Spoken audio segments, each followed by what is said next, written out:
Jean-Paul Sartre, Nausea.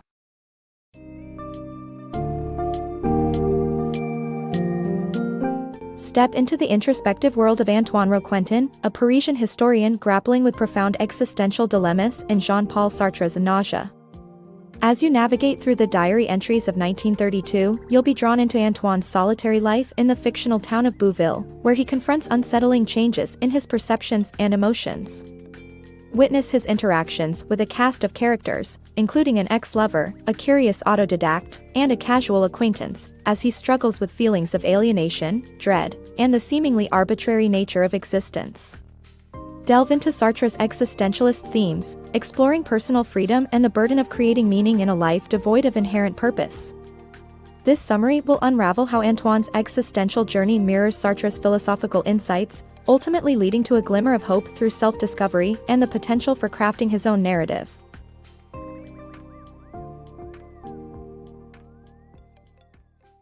Chronicles of Nausea. Immerse yourself in the raw and unaltered diary entries of Antoine Roquentin, a Parisian historian who finds himself confronting the unsettling nature of existence in 1932. Seeking solitude to complete a historical biography on the fictional Marquis de Jolibon, Antoine relocates to the fictional town of Bouville. There, amidst a grim hotel room and daily research at the local library, his life unfolds, a cycle of aimless walks, encounters at cafes and bars, and fleeting, banal connections with women. Antoine's introspection draws us into his world, where an ex-lover, Annie, lingers in his thoughts, and a talkative neighbor, Lucy, occasionally disrupts his solitude.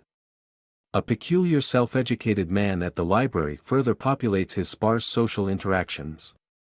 Yet, it is not just the mundaneness of his routine that captures attention, it is the disturbing changes he senses within himself.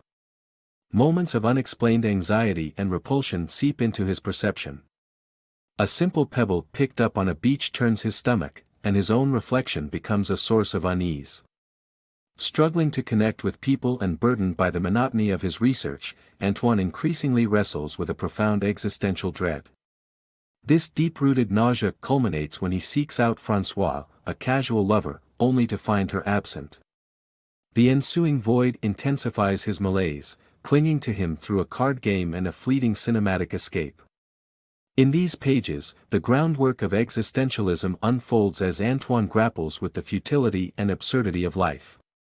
Jean-Paul Sartre's sparse and observant prose encapsulates Antoine's feeling of alienation, mirroring Sartre's own struggles with anxiety and depression during his time as a fellow in Berlin.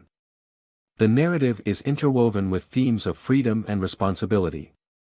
Sartre's reflections on alienation resonate deeply, shaped further by his own experimentation with mescaline, a venture that imprinted upon this novel the visceral nausea Antoine faces.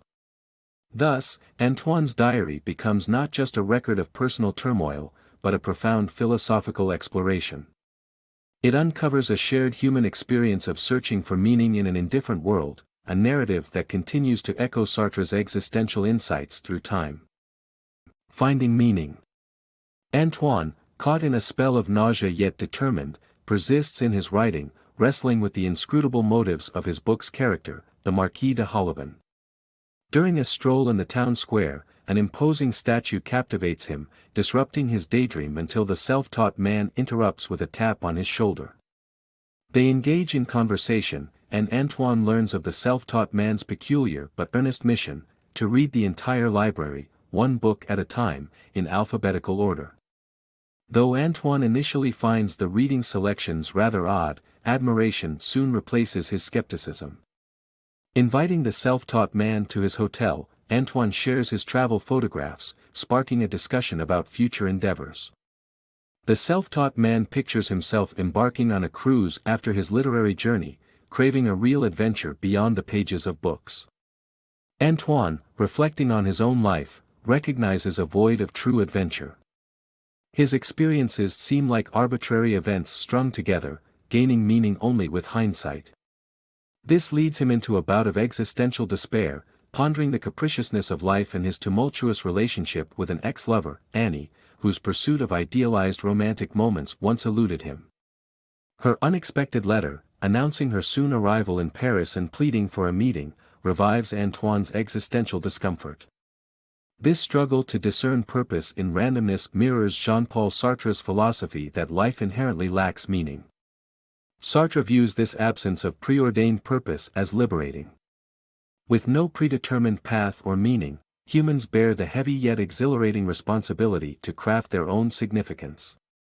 The characters around Antoine embody diverse paths to this self-creation of meaning.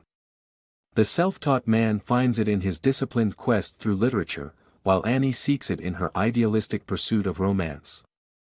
Yet, Antoine stands at this philosophical crossroad, intrigued by their quests but unable to decipher his own blueprint for meaning. Confronting Mortality. Antoine retreats to a bar, seeking solace in solitude and confronting the disquieting letter from Annie. His contemplation is disrupted by the peculiar presence of Monsieur Achille, whose odd demeanor, yet unburdened by societal expectations, draws Antoine's respect.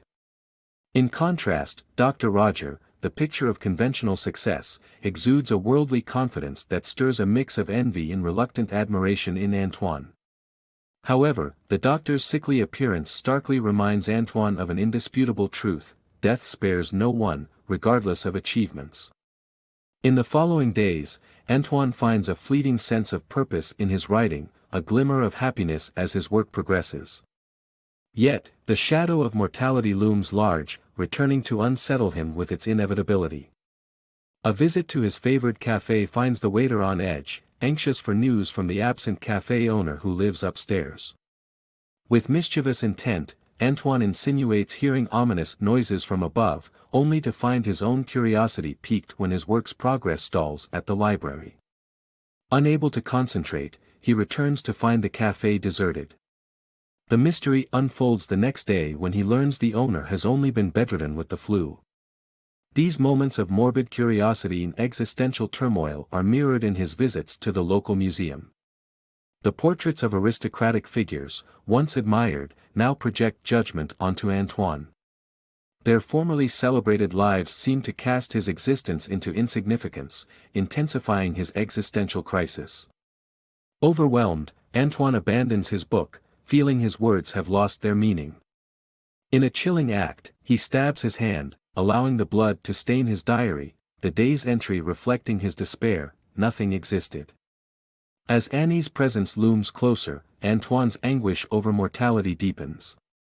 An obsession with the arbitrary nature of death consumes him, provoking intense introspection. Comparing the carefree eccentricity of Monsieur Achille to the doctor's conventional path, Antoine questions the value of such life choices against the certainty of death. This struggle mirrors Sartre's own philosophical exploration of existence. Antoine is drawn to nonconformity but haunted by the realization that all paths lead to the same end. This confrontation with impermanence leaves him adrift, grappling with the meaninglessness Sartre suggests we often deny. Lost in Absurdity. Antoine stands at a crossroads, haunted by thoughts of mortality as his meeting with Annie edges closer. In the city of Paris, mere days away, he grapples with restlessness. Over a lunch date with a self-educated acquaintance, Antoine attempts to articulate his musings on life's futility. His companion, who values human connection forged during his time as a prisoner of war, deems Antoine a pessimist. Their conversation spirals into a philosophical clash, with Antoine dismissing the other's view as both simplistic and savage. In a moment of intense disagreement, Antoine abruptly succumbs to a wave of nausea, fleeing under the gaze of bemused diners.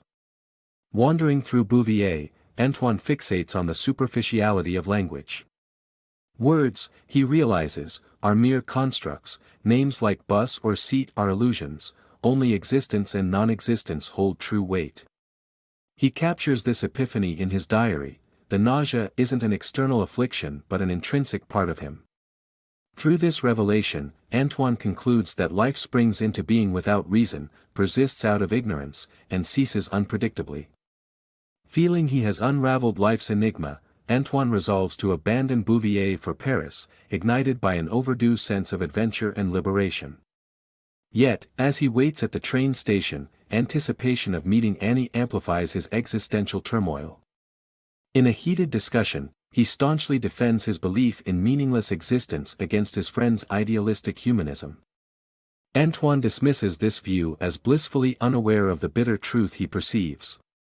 This stark divergence from Jean-Paul Sartre's existentialist philosophy, which emphasizes the creation of personal meaning and a shared moral responsibility, places Antoine in perpetual despair. His pervasive nausea illustrates his unresolved search for purpose. Unlike Sartre, who championed deriving purpose from life's inherent absurdity, Antoine evades, rather than embracing the challenge of crafting meaning, he opts to escape. His journey to Paris isn't just a geographical shift, it symbolizes a deeper retreat from the weighty task of self-discovery and responsibility towards others. Antoine remains trapped in a cycle of aimlessness, burdened by a philosophical impasse that Sartre would critique for failing to convert futility into freedom, leaving Antoine's inner turmoil unresolved. Embracing existential freedom. In a transformative moment in Paris, Antoine faces the harsh reality of time and lost love when he visits Annie, who, with time, has changed significantly. Realizing he has always loved her, Antoine learns that Annie has moved on, now traveling the world with a new companion and abandoning her dreams of acting for comfort over passion. When Antoine shares his bleak existential perspective, Annie dismisses him for his self-centeredness, highlighting that he demands significance from the universe without extending the same consideration to others. Their encounter ends as Annie closes the door, leaving him alone with the realization that he has cared for her too late. Returning to Bouville to tie up loose ends, Antoine senses a profound liberation as the anchors of his existence, his relationship with Annie, his work, and his past adventures, dissolve into nothingness. At a library, he witnesses the downfall of a self-taught man whose misdirected pursuit of knowledge leads to his banishment, symbolizing the futility of unattached freedom. In a modest café, Antoine bids farewell to familiar faces, including his ex-lover François and a waitress named Madeleine, while a jazz record weaves its transcendent magic, stirring something within him. The musician's ability to elevate their craft beyond mere survival illuminates a path for Antoine, to channel his experiences and uncertainties into a novel that might anchor his newfound freedom into meaning. As he departs Bouville, he embraces the prospect of charting his own course with a newfound sense of purpose and hope. From heartache and existential despair emerges a critical understanding: freedom, without the self-imposed duty to infuse life with meaning, is hollow. Antoine's choices and his commitment to a novel symbolize his attempt to write his narrative, mirroring Sackler's similar quest for significance through writing. His journey echoes Sackler's own shift from exploring radical freedom toward acknowledging the need for ethical engagement with the world. The narrative warns of freedom's misapplication, as epitomized by the self-taught man who, in his selfish search for satisfaction, neglects the broader moral implication of his actions. Antoine's journey presents a hopeful vision of existentialism, not merely recognizing life's void but viewing it as a canvas for personal responsibility and meaningful creation. As Antoine moves forward, there's an intimation that he might gradually recognize the intertwined nature of freedom and ethical obligation, propelling his story, and existence, into a hopeful new chapter.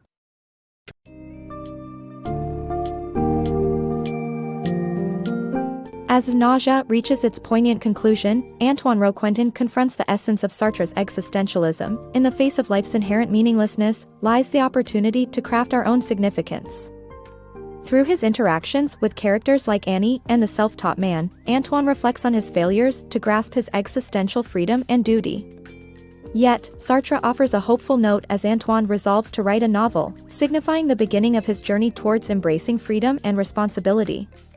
This self-authored narrative symbolizes not only personal transformation but also echoes Sartre's belief in the power of human creativity to infuse life with meaning. Antoine's newfound resolve invites readers to seize their own freedoms and shoulder the responsibility of ethical engagement, underpinning Sartre's broader existentialist promise that within the void lies the potential for purposeful existence.